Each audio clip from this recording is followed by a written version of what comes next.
नमस्कार, मैं हूं बालकृष्ण थरेजा। आप देख रहे हैं डेली लाइव। आइए शुरुआत करते हैं आज के समाचारों की। पुलिस लाइन में आयोजित हुई संपर्क सभा। पुलिस अधीक्षक श्रीमती राशि डोगरा ने सुनी पुलिस कर्मियों की समस्याएं। दिल्ली के शाहजहां बॉर्डर के लिए जंक्शन से रवाना हुआ W-18 के किसानों का जत्था। कृषि अध्यादेशों को वापस लेने की मांग। जल्द ही नए भवन में स्थानांतरित होगा वन स्टॉप सखी सेंटर। 48 लाख की लागत से अस्पताल परिसर में बनी नई बिल्डिंग। बार संघ चुनाव को लेकर अध्यक्ष पद उम्मीदवारों ने किया जनसंपर्क। अधिवक्ताओं ने की अपने अपने पक्ष में मतदान की अपील। All India Rajiv Gandhi brigade के नवनियुक्त जिलाध्यक्ष का कांग्रेस कार्यकर्ताओं ने किया अभिनंदन। और अब समाचार विस्तार से। जंक्शन स्थित पुलिस लाइन में शनिवार को संपर्क सभा का आयोजन किया गया। सभा में पुलिस अधीक्षक श्रीमती राशि डोगरा ने पुलिस कर्मियों की समस्याओं को सुना।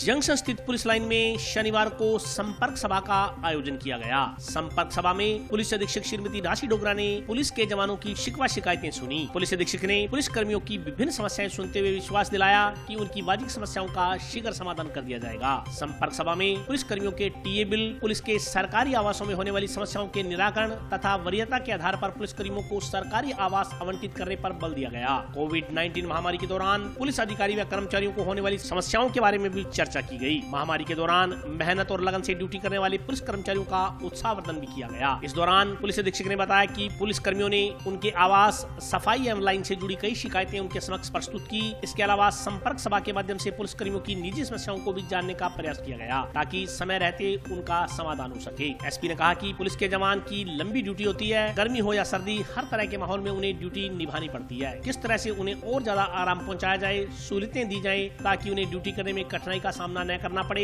इस पर भी संपर्क सभा में चर्चा की गई। पुलिस लाइन में कुछ मकान जर्जर अवस्था में हैं, उनकी मरम्मत करवाने पर भी विचार विमर्श किया गया। एसपी ने बताया कि पुलिस आवासों की मरम्मत के लिए पुलिस कहीं से सहयोग नहीं लेती, बल्कि इसके लिए पुलिस मुख्यालय व सरकार की तरफ से बजट मिलता है। संपर्क सभा के दौरान सीओ प्रशांत कौशिक, अपराध सहायक लक्ष्मण सिंह राठौड़, पुलिस निरीक्षक हरि सिंह देपावत, एसआई कैलाश मीणा, एसआई चंद्रभान धुआ सहित अन्य पुलिस कर्मचारी व अधिकारी मौजूद रहे।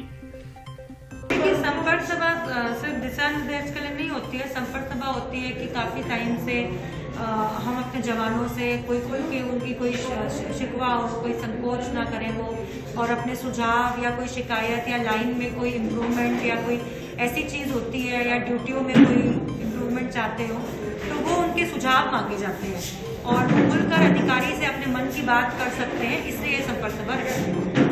देखिए, ड्यूटियों के दौरान क्योंकि पुलिस की लंबी ड्यूटी होती है, गर्मी सर्दी में हर तरह के माहौल में उनको ड्यूटियां करनी पड़ती हैं, तो उसमें उनको किस तरह से और आराम पहुंचाया जा सकता है, उनको सहूलियत दी जा सकती है ताकि उनको ड्यूटी करने में कठिनाई नहीं आए।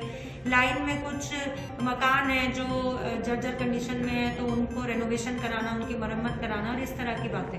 देखिए, जो हमारे पुलिस के क्वार्टर्स हैं और ये हैं, इनमें हम बाहर का सहयोग नहीं लेते हैं। इनमें हमें PHQ से भी बजट मिलता है और सरकार से भी बजट मिलता है। वो एक फिक्स टाइम पीरियड होता है कि भाई आपका कोई घर बना है तो उसको इतने साल में इतनी बार मरम्मत करानी है। उस तरह का बजट अभी भी हमको PHQ से मिलने की पूरी उम्मीद है और सरकार भी टाइम टू टाइम देती रहती है बजट। देखिए, जैसा कि मैंने सबसे पहले अपने संपर्क सभा में यही कहा कि इस बार कर्मचारियों ने पूरे साल चुनाव करवाया जिससे छुट्टियां रुक जाती हैं, लेकिन फिर भी जिनके घर में कोई मृत्यु हो गई हो या कोई शादी होती है या कोई और समारोह होता है जहाँ उनका जाना जरूरी है तो उन्हें छुट्टियाँ मिलती हैं। हमारे पास पूरा रिकॉर्ड है, किसी की भी छुट्टियाँ रोकी नहीं जाती है।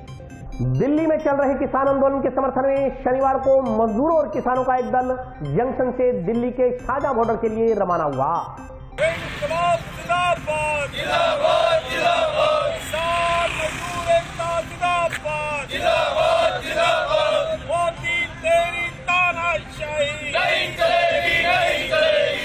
मजदूरों और किसानों का एक जत्था शनिवार को जंक्शन स्थित लाल चौक से दिल्ली के शाहजहांपुर बॉर्डर के लिए रवाना हुआ। सेंट्रल ट्रेड यूनियन के पदाधिकारी बहादुर सिंह चौहान ने बताया कि दिल्ली में कृषि अध्यादेशों के विरोध में चल रही किसान आंदोलन के समर्थन में हनुमानगढ़ से बसें रवाना की गई हैं। केंद्र सरकार द्वारा पारित किए गए नए कृषि अध्यादेशों के विरोध में काफी समय से किसान आंदोलन कर रहे हैं, लेकिन सरकार इन कानूनों को वापस लेने को तैयार नहीं है। आंदोलन निश्चित रूप से बहुत लंबा चलने वाला है। ऐसे में पूरे देश का किसान एक साथ है। उन्होंने कहा कि जब तक सरकार इन काले कानूनों को वापस नहीं लेती तब तक आंदोलन जारी रहेगा। उन्होंने कहा कि कृषि अध्यादेश केवल किसानों के लिए नहीं बल्कि आम जन के लिए भी घातक साबित होने वाले हैं। आगे भी किसान संगठनों के आह्वान पर आंदोलन को समर्थन दिया जाता रहेगा।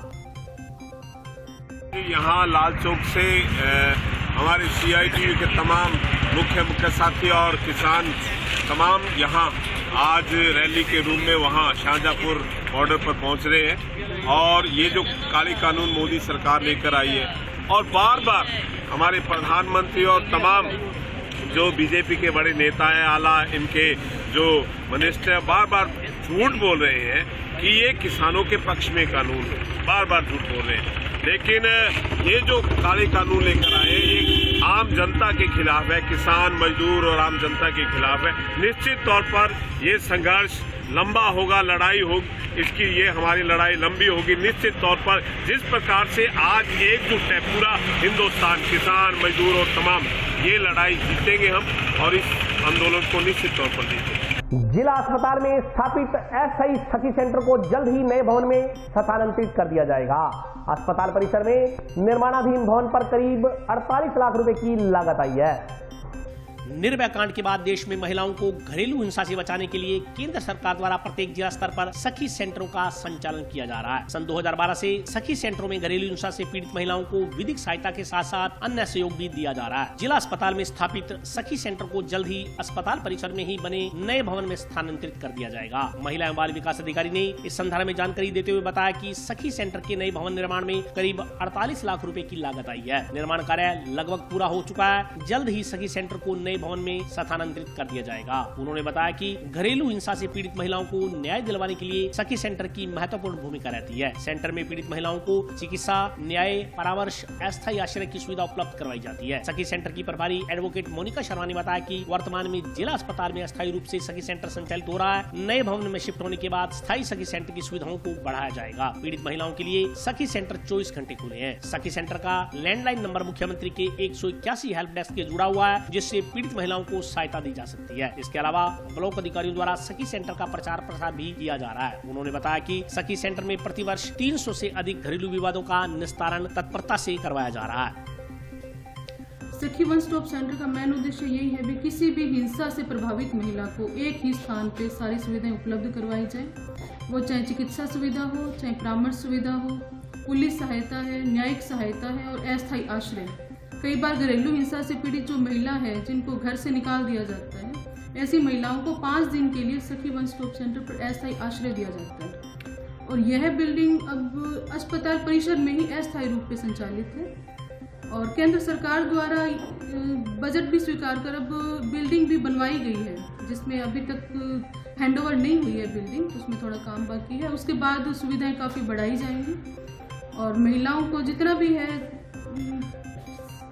इसमें संपर्क किया जाता है, लगभग आंगनवाड़ी केंद्रों से या जो ब्लॉक के जो भी अधिकारी हैं उनका हमें पूरा सहयोग रहता है। वो भी इसका प्रचार प्रसार कर रही है और ऑल इंडिया में भी ये डिस्ट्रिक्ट लेवल पे जितने भी हैं सभी आपस में जुड़े रहते हैं। जहाँ भी कोई समस्या है एक दूसरे जिले में भी ट्रांसफ़र करके इसका निस्तारण करवाया जा रहा है।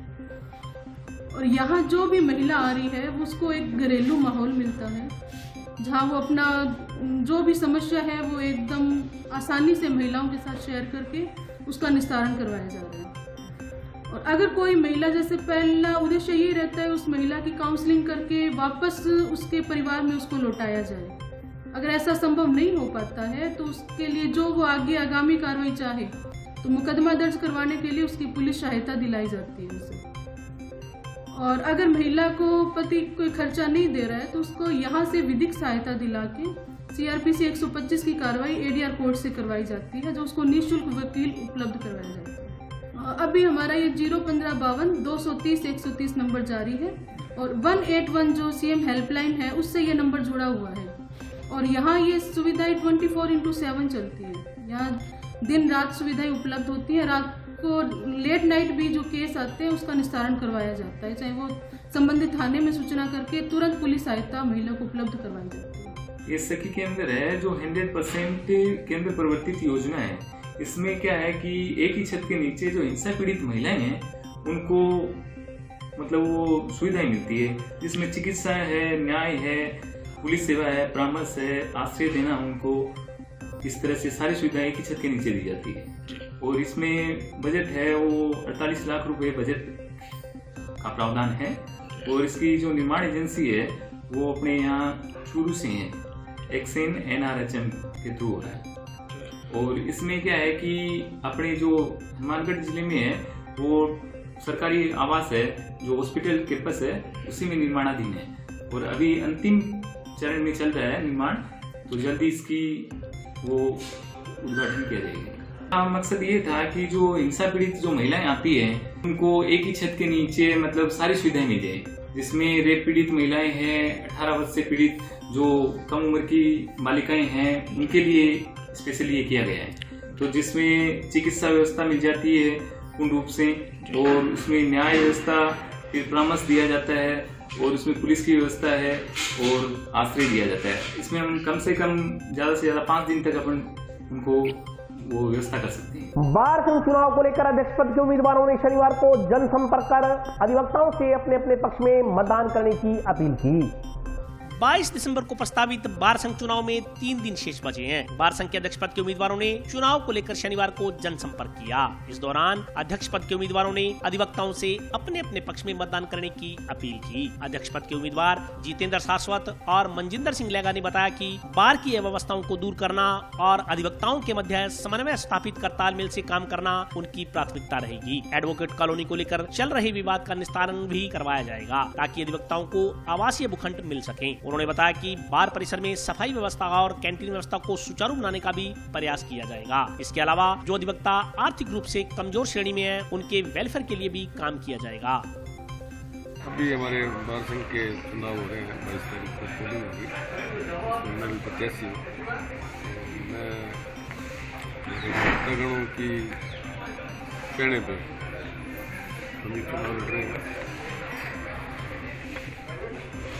हमारा प्रयास रहेगा कि इस साल जो पिछले साल जो पेंडिंग वर्क है कोरोना की वजह से पूरे नहीं हो पाए, मैं चाहूँगा कि हमारे अधिवक्तागण के लिए जो कॉलोनी नगर पालिका ने पास कर दी थी सर्वसम्मति, जमीन एक्वायर हो गई थी नेशनल पार्क के सामने, और वो फाइल DLP में पेंडिंग पड़ी है। CM साहब से एक एलिगेशन हमारा मिला था, उन्होंने आश्वासन दिया था मैं ये देख लूँगा। मैं कोरोना की वजह से दोबारा हम जा नहीं पाए, ये MLA साहब ने भी ये कहा कि आपको कॉलोनी दे देंगे।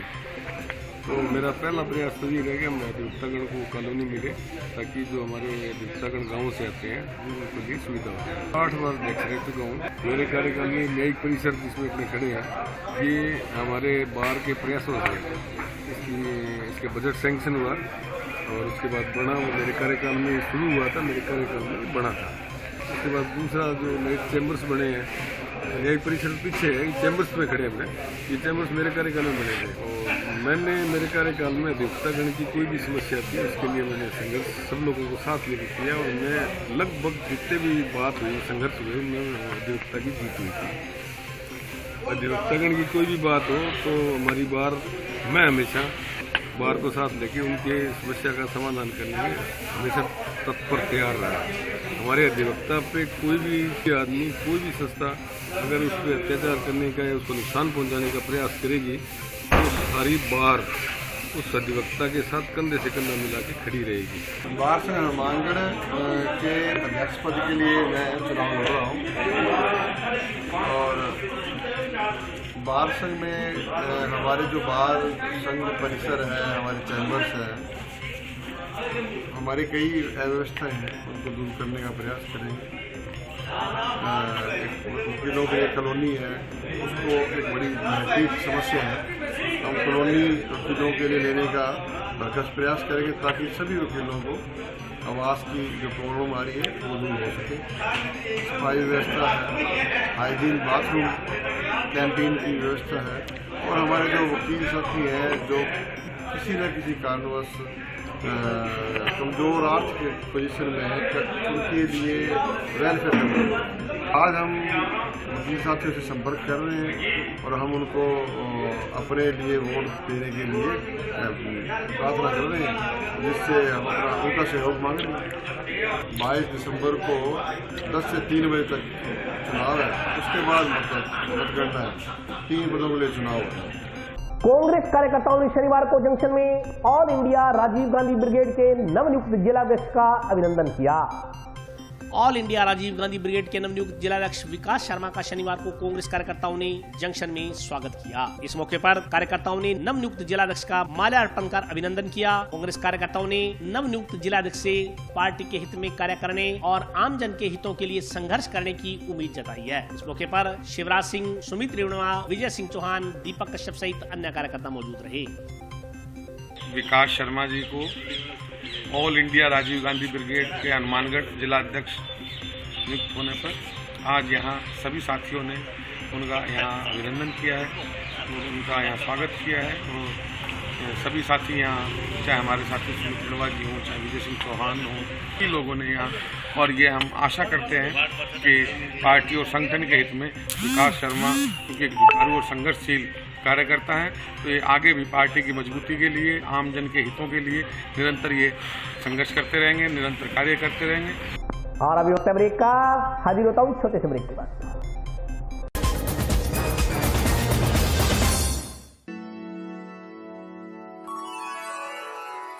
यूं तो कई बार मुझे हंसते देखा है,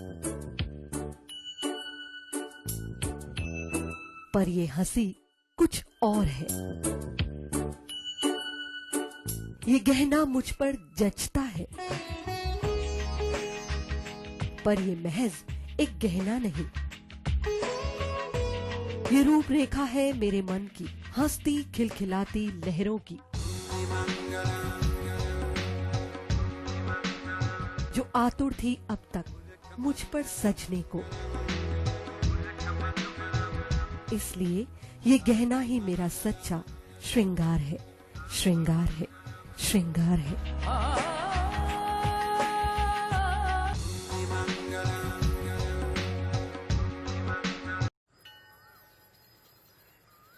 अरे बबलू, लॉकडाउन खुलते ही टहलने निकल पड़े। महामारी अभी फैली हुई है। सरपंच जी टहलने नहीं, काम पे वापस जा रहे हैं। तुझे डर नहीं लगता वायरस पकड़ लेगा? पहले थोड़ा बहुत डर लगता था, फिर पता चला कि अगर मैंने पूरी सावधानी बरती तो ये बीमारी होने की संभावना कम है। सबसे महत्वपूर्ण है ये मास्क। काम पर मास्क हमेशा पहनूंगा, समय समय पर हाथ धोता रहूंगा और दूसरों से हर वक्त कम से कम 2 गज की दूरी बनाए रखूंगा। खुद को, दूसरों को और अपने परिवार वालों को भी सुरक्षित रखूंगा। अरे भाई, मेरी जिम्मेदारी बनती है तुझे चेतावनी देना, तो दे दिया। जब देश के मेडिकल और स्वच्छता कर्मचारी रोज कोरोना वायरस से लड़ने का काम कर रहे हैं, तो हमारी भी तो जिम्मेदारी बनती है अपना काम करने की। बबलू, तुझे कुछ हो गया तो? हजारों लोग इस बीमारी को हराकर ठीक हो चुके हैं, और अगर किसी कारण मुझे ये बीमारी हो भी जाए तो सरकार ने अस्पताल में हमारे इलाज के लिए पर्याप्त व्यवस्था कर रखी है। ये घबराने का वक्त नहीं, एक दूसरे का हौसला बढ़ाने का वक्त है। अरे ऐसे क्या देख रहा है? तू काम पे जाएगा, मैं नहीं जाऊंगा, नाक नहीं कट जाएगी मेरी। चलो मास्क। हाँ, मास्क मास्क। अरे नाक तो ढक लो। हाँ। कोरोना वायरस से हमें लड़ाई जारी रखनी पड़ेगी, पर उससे डर कर नहीं, पूरी सावधानी के साथ डट कर चलिए।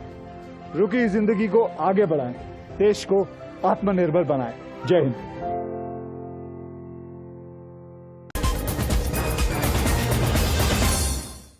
ब्रेक के बाद स्वागत है। आइए नजर डालते हैं अगले समाचारों पर। नगर परिषद कर्मचारियों ने जंक्शन में श्रीगंगानगर फाटक के नजदीक कोरोना गाइडलाइंस की उल्लंघना करने वाले लोगों के चालान काटे। नगर परिषद कर्मचारियों ने शनिवार को जंक्शन में श्रीगंगानगर फाटक के नजदीक कोरोना गाइडलाइंस की पालना नहीं करने वालों के चालान काटे। सफाई निरीक्षक जगदीश हिराव ने बताया कि प्रशासन के निर्देशानुसार शहर में कोरोना जागरूकता अभियान चलाया जा रहा है। इसके तहत विभिन्न गतिविधियां आयोजित कर लोगों को कोरोना संक्रमण की गंभीरता के प्रति जागरूक करने का प्रयास किया जा रहा है। साथ ही लोगों को मास्क पहनने के लिए भी समझाइश की जा रही है। उन्होंने बताया कि इसके बावजूद भी जो लोग नियमों की अनदेखी कर रहे हैं, उनके खिलाफ नियमानुसार कार्रवाई की जा रही है। कोरोना गाइडलाइंस के अनुसार संक्रमण से बचाव के लिए मास्क और 2 गज की दूरी बेहद जरूरी है, फिर भी लोग इसे गंभीरता से नहीं ले रहे। ऐसे लापरवाह लोगों के खिलाफ कार्रवाई कर जुर्माना राशि वसूल की जा रही है। कोरोना महामारी को देखते हुए बिना मास्क जो व्यक्ति घूम रहे हैं, उनसे समझाइश की जा रही है और मौके पर चालान की कार्रवाई पुलिस जंक्शन के सहयोग से की जा रही है। आज गंगानगर फाटक, सूत्रगढ़ फाटक और आगे रोडवेज डिपो अभी शाम तक ये अभियान निरंतर जारी रहेगा। टाउन और सेक्शन में अलग अलग टीमें बनाकर नगर परिषद द्वारा गठित कर ये कार्रवाई की जा रही है। वकील यही कहते हैं बिना मास्क घर से न निकले, सावधानी बरतें। कृषि अध्यादेशों के विरोध में चल रहे किसान आंदोलन के समर्थन में किसानों का एक दल बीती रात टाउन से दिल्ली के लिए रवाना हुआ।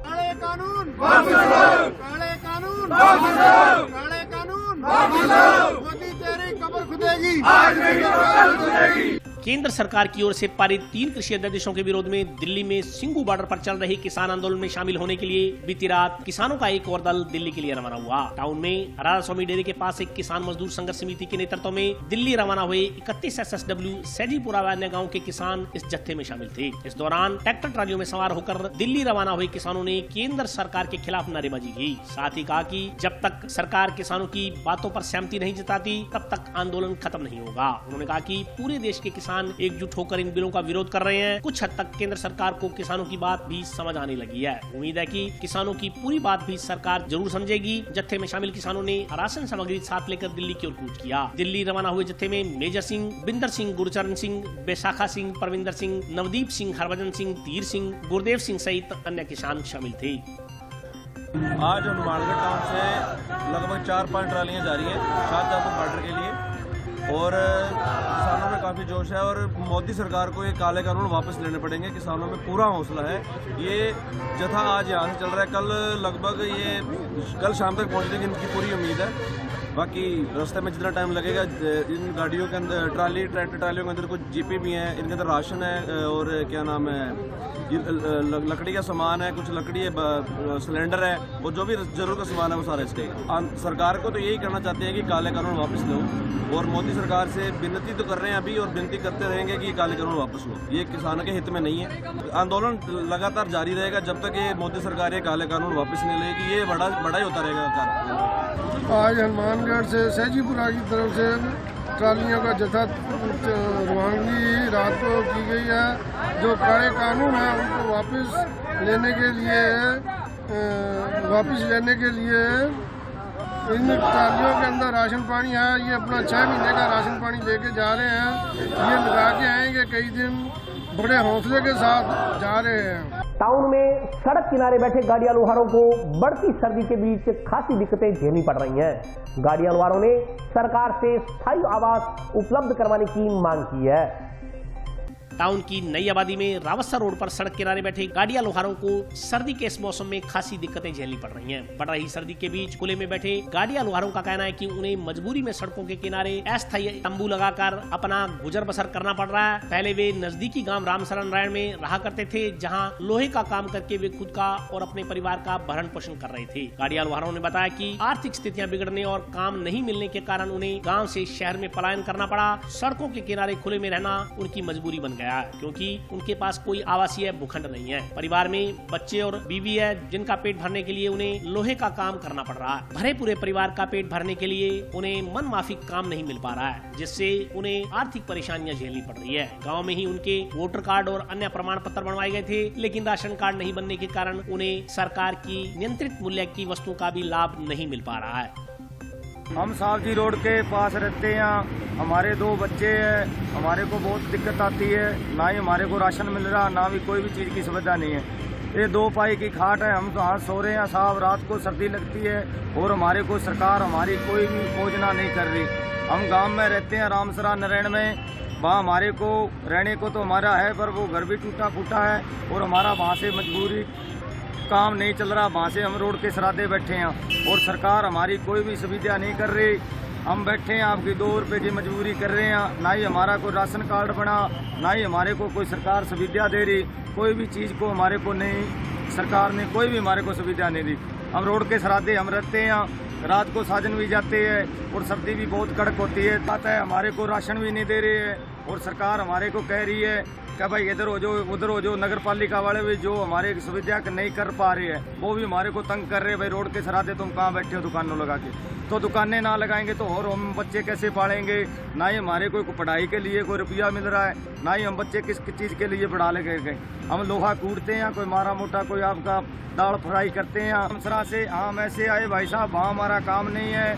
कोई छप्पड़ के साथ में पड़े हुए हैं, कोई टूटे फूटे मकान है, हमारे पास कोई सुविधा नहीं है। हाँ, हम के आके इस रोड के किनारे बैठे हुए हैं। हमको जी रामचंद्र नारायण के यहाँ हमारा काम नहीं चलता, जब हमको यहाँ के रहना पड़ा। अब यहाँ ही काम नहीं चल रहा है यार, कोई रोटी रोजी का क्या गुजारा करे। 100-150 रुपये से 6-7 मजदूरों को क्या होता है। दिक्कत तो आती है साहब, कोई राशन वगैरह भी नहीं होता, उसमें काम भी माड़ा मोटा करना पड़ता है, रात को पाला भी लगता है। कोई प्लाट तो है नहीं हमारे पास, कोई सरकार को माड़ी मोटी है कम्बल तो भाई। सरकार की योजना के बारे में तो क्या कह सकते हैं। अब हमको तो दे देते हैं, पैसे ले लेते हैं, ना मिले तो भी सहार लेते हैं, मिल जाता तो भी सहार लेते हैं। गरीब का गुजारा तो ऐसे ही होगा भाई। तो हम लोहा पीट के कमाते हैं, पीपों को ढक लगा देते हैं, किसी का घुआड़ी का मुंह तोड़ देते हैं, किसी का पना कर देते हैं, ऐसे हमारा गुजारा हो जाता है। सरकार के ये कहना चाहते हैं हमको प्लाट दिलाओ, हमको कोई हमारे गरीब लोगों को बच्चों को नौकरी में लगाओ, हमारे बच्चों को पढ़वाओ। हमारे पास बच्चों को पढ़ाने वाला पैसा नहीं है, हम कैसे पढ़ाएं। स्कूल की फीस है आजकल 20-25 हज़ार रुपया, सरकारी में कोई सुनता नहीं, गरीब के बच्चे की कोई। सर्दी और शीतलहर के प्रकोप से पशुओं का बचाव भी बेहद जरूरी है। इस संदर्भ में पशु चिकित्सालय के उप निदेशक डॉक्टर हरीश गुप्ता ने शीतलहर में मवेशियों के बचाव बारे जानकारी दी। सर्दी के मौसम में शीतलहर के प्रकोप से उचित प्रबंधन कर मवेशियों की सुरक्षा भी जरूरी है। शीतलहर के प्रभाव से पशुओं की सेहत पर बुरा असर पड़ता है और वे दूध पहले की अपेक्षा कम देने लगते हैं। मवेशियों की उचित देखभाल व प्रबंधन न होने से मवेशियों में हाइपोथर्मिया, डायरिया, निमोनिया जैसी बीमारियां हो सकती हैं। इस संदर्भ में जानकारी देते हुए पशु चिकित्सालय के उप निदेशक डॉक्टर हरीश गुप्ता ने बताया कि पशुओं को शीतलहर के प्रभाव से बचाने के लिए पशुपालकों को उन पर विशेष ध्यान देना चाहिए। उन्होंने कहा कि पशुओं को खुले स्थान पर न भेजें, सर्दी के मौसम में मवेशियों को बंद जगह व ऊपर से ढके हुए स्थानों में रखें। साथ ही इस बात का ध्यान भी रखें कि रोशनदान, दरवाजों में खिड़कियों को भारी कपड़े आदि से ढक दिया जाए ताकि ठंडी हवाओं का झोंका पशुओं तक न पहुंच पाए। उन्होंने बताया कि पशु बाड़े में गोबर व मूत्र निकासी की उचित व्यवस्था व बिछावन में पुआल का प्रयोग करना बहुत जरूरी है। बिछावन समय समय पर बदलते रहना भी जरूरी है। बासी व ठंडा पानी पशुओं को न पिलाएं। पशुओं को सर्दी से बचाव के लिए जूट से बने सर्दी से बचाव वाला वस्त्र पहनाएं और पशु बाड़े के पास अलाव जलाएं। अलाव से आगजनी न हो, इसका भी पूरा ध्यान रखा जाना चाहिए। चारे के संदर्भ में उन्होंने कहा कि संतुलित आहार पशुओं को देना चाहिए। खल, दाना व चोकर की मात्रा को सर्दी में बढ़ा देना चाहिए। उन्होंने बताया कि पशुओं के नवजात बच्चों को खीस कोलोस्ट्रम देकर विशेष ध्यान रखना चाहिए। यदि ठंड से प्रभावित पशु के शरीर में कभी बुखार के लक्षण दिखाई दें तो तत्काल पशु चिकित्सक को दिखाना चाहिए। इन दिनों आजकल जो भीषण ठंड पड़ रही है, इसमें पशुपालकों या आम जन को जो ठंड का असर हो रहा है, ऐसा असर मवेशियों पे भी हो रहा है। अतः पशुओं को इस ठंड से बचाव करना ही हमारा मेन वो करना चाहिए। इससे पशुओं में निमोनिया हो सकता है, ठंड से दस्त लग जाते हैं। कई बार शीतलहर के प्रकोप से पशुओं में हाइपोथर्मिया होता है, जिसमें शरीर का तापमान जो है बहुत कम हो जाता है। तो ऐसी स्थिति में पशु को काफ़ी अपने गंभीर स्थिति में हो जाता है, तो उसको तुरंत पशु का इलाज करवाना चाहिए, चिकित्सक की सलाह लेनी चाहिए, या पशु को गर्म सिकाव अलाव तपाना चाहिए ताकि वो उसको शरीर को ज़्यादा ठंडा ना हो जाए। ठंडा होने से शरीर का जो दिमाग का जो सिस्टम है वो कई बार बिगड़ जाता है। तो पशुओं को ढकें, बोरी से ढकें। पशु को बंद कमरे में या बंद जो भी आप इसके लिए वो रखते हैं उसमें बंद रखें ताकि वो पशुओं को ठंडी हवा डायरेक्ट ना लगे।